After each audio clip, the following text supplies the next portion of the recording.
ओम नमः शिवाय। हर हर महादेव। महादेव के सभी भक्तों को मेरा प्रणाम। आज हम लोग इस वीडियो में जानेंगे भगवान शिव कौन है।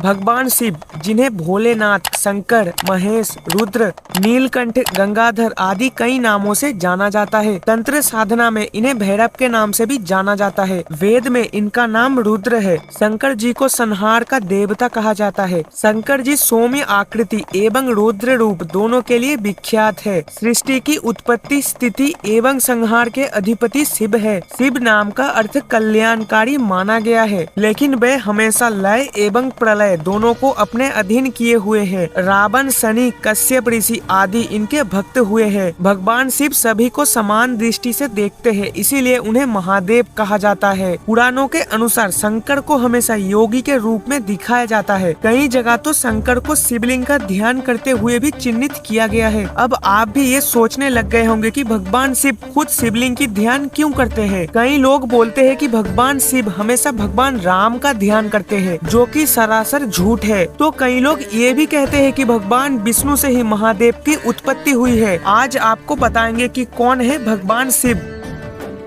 वीडियो को ध्यान से सुनिएगा दोस्तों, क्योंकि अगर आप इसे ठीक से नहीं सुनेंगे तो आप कंफ्यूजन में पड़ सकते हैं। दोस्तों, हम में से ज्यादातर लोग सिर्फ यही जानते हैं कि हिंदू धर्म में प्रधान 3 देवता है, ब्रह्मा, विष्णु और महेश, जिन्हें हम त्रिदेव के नाम से जानते हैं। लेकिन इन तीनों के ऊपर भी एक सत्ता है जिसे सदाशिव कहते हैं। इस सदाशिव के अंश से ही त्रिदेव का जन्म हुआ है। अब ये सदाशिव कौन है? दोस्तों, भगवान सदाशिव ही परम ब्रह्म है। परम ब्रह्म मतलब जिसका ना कोई आदि है और ना कोई अंत, जिसका कोई आकार नहीं है, ना ही उसका सृष्टि हो सकता है और ना ही उसका विनाश। वो ना अच्छा है और ना बुरा, वो ना ही सुंदर है ना ही विकराल, जिसको ना कोई देख सकता है और ना कोई सुन सकता है। उसी परम ब्रह्म का ही साकार रूप सदाशिव है।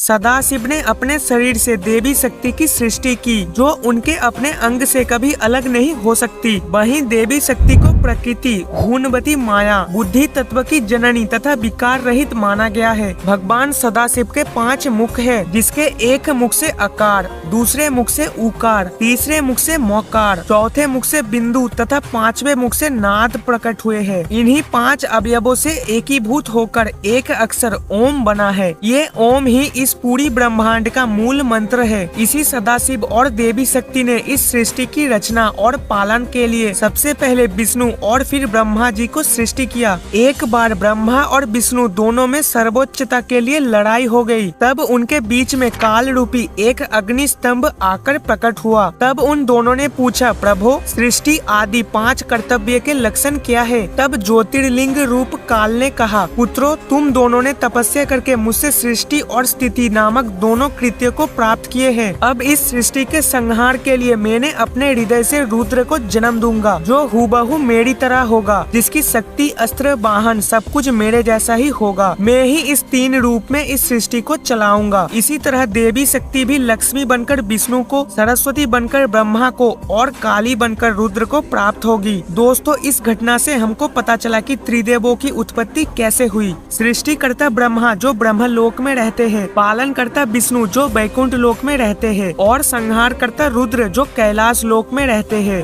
अब जरा भगवान शिव के स्वरूप पर नजर डालते हैं। दोस्तों, भगवान शिव का रूप जितना विचित्र है उतना ही आकर्षण भी। शिव जो धारण करते हैं उनके भी बड़े ही सुंदर अर्थ है। जटाएं, शिव की जटाएं अंतरिक्ष का प्रतीक है। चंद्रमा मन का प्रतीक है। शिव का मन चांद की तरह भोला, निर्मल, उज्जवल और जागृत है। त्रिनेत्र, शिव की 3 आँखें हैं, इसीलिए उन्हें त्रिलोचन भी कहते हैं। शिव की ये 3 आँखें सत्य, रजो, तमो 3 गुणों, भूत, वर्तमान, भविष्य 3 कालों, स्वर्ग, मृत्यु, पाताल तीनों लोकों का प्रतीक है। सर्पहार, सांप जैसा हिंसक जीव शिव के अधीन है। सर्प तमोगुनी या संहारक जीव है, जिसे शिव ने अपने बस में कर रखा है। त्रिशूल, शिव के हाथ में एक मारण अस्त्र है। त्रिशूल भौतिक, दैविक, आध्यात्मिक इन तीनों तपों को नष्ट करता है। डमरू, शिव के एक हाथ में डमरू है, जिसे वो तांडव नृत्य करते समय बजाते हैं। डमरू का नाद ही ब्रह्म रूप है। मुंडमाला, शिव के गले में मुंडमाला है, जो इस बात का प्रतीक है कि शिव ने मृत्यु को बस में किया किया हुआ है। छाल, शिव ने शरीर पर बाघ की छाल पहनी हुई है। बाघ हिंसा और अहंकार का प्रतीक माना जाता है। इसका अर्थ है कि शिव ने हिंसा और अहंकार का दमन करके उसे अपने नीचे दबा लिया है। भस्म, शिव के शरीर पर भस्म लगी होती है। शिवलिंग का अभिषेक भस्म से किया जाता है। भस्म का लेप बताता है कि ये संसार नश्वर है। बिशप, शिव का वाहन बिशप यानी बैल है। वो हमेशा शिव के साथ रहता है। बिशप धर्म का प्रतीक है। महादेव इस 4 पैर वाले जानवर की सवारी करते हैं, जो बताता है कि धर्म, अर्थ,